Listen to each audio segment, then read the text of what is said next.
မင်္ဂလာပါဒီနေ့တော့ဂါဇာမှာကလေး14ထောင်48နာရီအတွင်းတည်ဆုံးနိုင်တယ်ဆိုတဲ့တော်တော်လေးတုံရုဆရာတတိပေးချက်တစ်ခုကြောင့်ဆန်းစစ်ကြည့်ကြရအောင်ဟုတ်ကဲ့တော်တော်လေးကြရိုက်ရိုက်သွားတဲ့သတင်းတစ်ခုပါဟုတ်ပါတယ်အဲ့ဒီတော့ဒီကိန်းကနိုင်ကဘေကလာတာလေတကယ်အခြေအနေကဘယ်လိုရှိလဲဆိုတာကိုနားလည်ဖို့စူးစမ်းကြည့်ပါမယ်ဒီသုံးသက်ချက်ကတော့ YouTube ဗီဒီယိုတစ်ခုကိုအခြေခံထားပါတယ်အဓိကတော့အချက်လက်တော့ကွယ်ကအဖြစ်မှန်ကိုသိဖို့ပဲပေါ့ဆိုတော့အဓိကမေကွန်ကကုလသမဂ္ဂရဲ့ဒီ48နာရီအတွင်းကလေး14ထောင်တည်ဆုံးနိုင်တယ်ဆိုတဲ့သတိပေးချက်အဲ့ဒါအချက်လက်ခိုင်းမလို့လားဒါမှမဟုတ်နိုင်ငံတကာဖိအားပေးမှုတတ်တယ်လားဟုတ်ကုလသမဂ္ဂကမေဆရှိမှာထုတ်ပြန်ခဲ့တာလေရေစေဝါအစားတော့48နာရီအတွင်းမရောက်ရင်ကလေး14ထောင်တည်နိုင်တယ်ဆိုပြီးတော့အဲ့ဒီကနန်းကတော်တော်ကြောက်စရာကောင်းတယ်ကြောက်စရာကောင်းပါတယ်ဒါနမဲ့လေပိုကျပြက်တဲ့အခြေအနေကိုတစ်ချက်ကြည့်ဖို့လိုမှထင်တယ်ဟုတ်ပြီ2023အောက်တိုဘာခုနှစ်စစ်ပွဲပြန်စားတာတားကနေအခုထိပေါ့ပါလက်စတိုင်းဘက်ကစုစုပေါင်းတည်ဆုံလူခန့်မှန်းချင်9000တော့6000လောက်ရှိလေ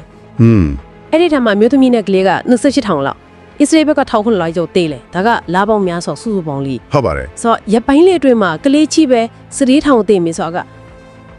ဖြစ်နိုင်ခြင်းနည်းနေတယ်လို့ပဲဟုတ်ခုလာသမဂ္ဂဘက်ကလည်းဒီ48နိုင်တတိပေးချုပ်ကိုအတွက်အချက်လက်အရင်းမြစ်ကိုတိတိကျကျထုတ်ပြန်တာမတွေ့ရသေးဘူးလေဟာဒါဆိုဘာလို့အဲ့လိုတိကျတဲ့တုံလို့ဆရာအချင်းပေါင်းနဲ့ကနန်းကိုတုံးခဲ့တာလေဖိအားပေးချင်လို့ပဲလားဒါမှမဟုတ်တခြား source ရှိသေးလားတိတိကျကျမသိရပေမဲ့စိတ်ဝင်စားစရာတစ်ခုက IPC ဆိုတော့ဖွဲ့စည်းရှိတယ် Integrated Food Security Phase Classification ပေါ့ဟုတ်ကဲ့ IPC ဟုတ်သူတို့စီရင်ခန်းစာမှာတော့ပါတယ်ကလေး14,000အန်ဒီရဲရှိတယ်လို့အားရချွတ်ရမှုပြင်ခံလို့ပေါ့ဒါပေမဲ့လေအရေးကြီးတာကအဲ့ဒါ48နာရီမဟုတ်ဘူးအဲ့ဒီ report ကပြောတာက2025 April ကနေ2026 March တနစ်တာကာလအတွင်းဖြစ်လာနိုင်တဲ့အန်ဒီရဲကိုခန့်မှန်းထားတာတနစ်စာကိုဆိုတော့ဒါကအချင်းကလာကိုလွဲခမိတာဒါမှမဟုတ်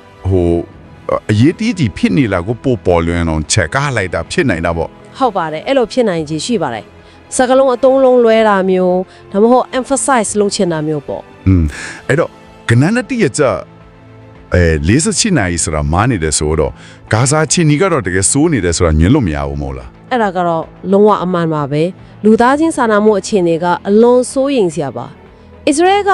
မလာ2ရက်လောက်ကတည်းပိတ်ဆို့မှုတွေတင်းကျပ်ထားတယ်လို့ဆိုတယ်ဟုတ်ကဲ့အစားအသောက်ရေဆေးဝါးလောင်စာဆီအကုန်တင်းကျပ်ထားတာဂါဇာကဒီနေ့ကို truck ကအစီများရလောက်လိုတယ်လို့ကြားတယ်ဟုတ်ပါတယ်အဲ့လောက်လိုတယ်လို့ခန့်မှန်းကြတယ်ဒါပေမဲ့ကုလာတတိပိချက်ထွက်ပြီးတော့ပဲကတော့တရက်ကို9စီး10စီးအဲ့လောက်ပဲဝင်ခွင့်ရတယ်လို့ဆိုရယ်ဟာမားရလိုတဲ့နေရာမှာ10စီးတော့မပြည့်ဘူးဆိုတော့ကွာအချက်ကအကြီးကြီးတယ်ဒီအခြေအနေကလူတွေပေါ်ဘယ်လောက်ထိတက်ရောက်နေပြီလဲအများကြီးတက်ရောက်နေပြီလူဦးရေရဲ့93%လောက်ကအစားအသောက်မလုံလောက်ဘူး93%ဟုတ်တယ်လူ9သိန်းကျော်ကငတ်မှုအဆင့်ရောက်နေပြီခလေး3သိန်းကျော်ကအာဟာရချော်နေတယ်ခလေးတွေဟုတ်ကဲ့ပြီးတော့လူဦးရေနဲ့တက်မဲ့3လောက်က365စက်တူရင်ကီလိုမီတာလောက်ပဲကျတဲ့နေရာမှာစုနေတာအဲ့တွေက80%ကအိုးမဲ့အေးမဲ့ဖြစ်နေပြီအဆောင်ဦးတွေလည်းဖြစ်စည်းနေပြီအခြေအနေကတော်တော်ဆိုးတာပဲဒီလောက်တင်းကျပ်တဲ့ပိတ်ဆို့မှုတွေတဲ့အစ္စရေးဘက်ကတော့ဘလူးကြောင်းပြချက်ပေးလဲအစ္စရေးဘက်ကတော့အကြောင်းပြချက်တချို့ပေးထားပါတယ်တခုကအောက်တိုဘာ19တော့ဖန်သွားတဲ့ဒါဇာခန်နေပြန်လွတ်ဖို့ဟာမတ်ကိုဖီယာပေးတာပေါ့ဒါဇာခန်ကိစ္စဟုတ်တယ်နောက်တစ်ခုကအကူအညီတွေနဲ့အတူလက်နက်တွေပါလာမှစိုးလို့တယ်နောက်ပြီးဂါဇာကိုလက်နက်မဲ့စုံဖြစ်အောင်ထိန်းချုပ်ချင်တာလဲပါမယ်ဒါပေမဲ့နိုင်ငံတကာကတော့ဒီလိုစုပေါင်းအပြစ်ပေးတာကိုဝေဖန်နေကြတယ်နော်ဟုတ်ပါတယ် UK ပြင်သစ်ကနေဒါလိုနိုင်ငံတွေကပြင်းပြင်းထန်ထန်ဝေးဖန်တယ်ဒါကတာမန်ပြည်သူတွေကိုဒုက္ခပေးရရောက်တယ်ဆိုပြီးတော့လေနောက်ပြီးပဋိပက္ခရဲ့မြင့်မြတ်တောင်မှုဆိုတာလည်းရှိသေးတယ်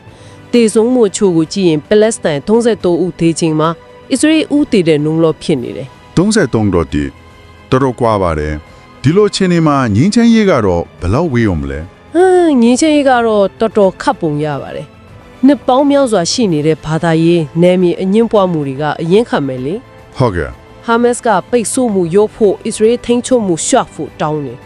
အစ္စရေးကဟာမတ်လက်နက်ချဖို့ဂါဇာလက်နက်မဲ့ဖြစ်ဖို့တောင်းတယ်တောင်းဆိုချက်တွေကတခြားစီပဲကာတာနဲ့အီဂျစ်တို့ကဂျာဝင်စစ်ဆက်နေပြီးမယုံကြည်မှုတွေကအရင်နဲ့နေတော့လေအောင်မြင်ဖို့ကတော့ခက်နေတော့ပဲ ဆိုတော့လေဒီနေ့ဆွေးနွေးခဲ့တာတွေကိုဖြန့်ကြည့်ရင်40ချက်နာရီတွင်ကလေးသေးနေတောင်းလျော်ထောင်တည်ဆုံးနိုင်တယ်ဆိုတဲ့တတိပေးချက်အဲ့ဒါကလက်ရှိအချက်လက်လာတော့ခြေကားမှုဒါမှမဟုတ်အချိန်ကာလနားတယ်မှုလွဲတာဖြစ်နိုင်ခြင်းများတယ်